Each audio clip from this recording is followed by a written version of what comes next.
What's up guys? Welcome back to the print room. I'm Gerald. Today we're gonna do another quick tip Tuesday. And this tip is how to measure your grammage when you're pre-treating.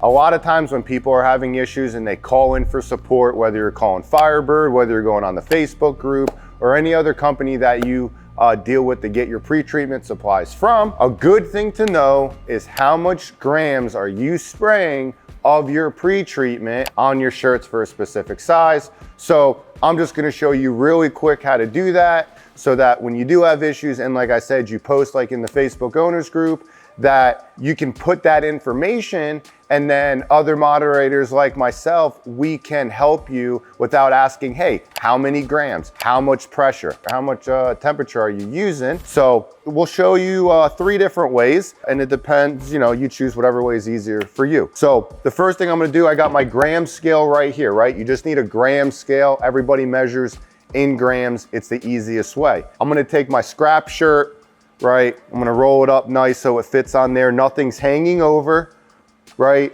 And we're measuring 211. Just gonna tear it.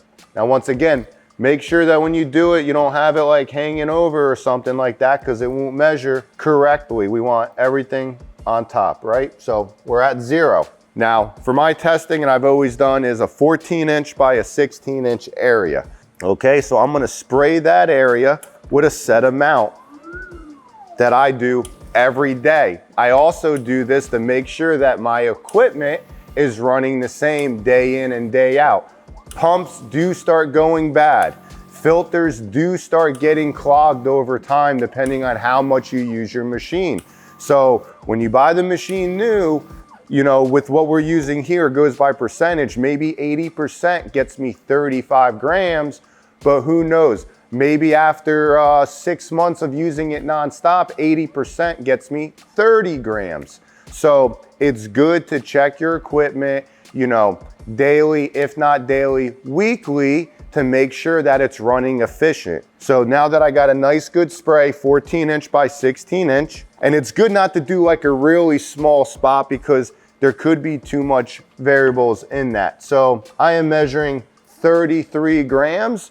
So I am slightly more than I should be, so I know that I'll back it off because I was hoping to see 30 grams. So that shows you right there that the machines could be off plus or minus a gram here and there. Second way to do it is I don't have a gallon bottle. I only have these 5-gallon pails. But if you have a gallon bottle or such that you use with your setup, you could put that gallon bottle right on top of your scale, run your tube line into the bottle, right? Well, that's where it would be, right? You tear it, you get the 0. Now you spray, okay? Basically, it's gonna pull out however much you're spraying out on the shirt, right? So that's another way if you don't wanna necessarily put on the shirts onto the scale. And then lastly, maybe you have a big machine, maybe you have like a Synergy, or I guess that's really the only one that would probably really need it, the Synergy, because it has such a wide spray. But let's say you have a sprayer that really can't spray like a specific area. There's a lot of overspray.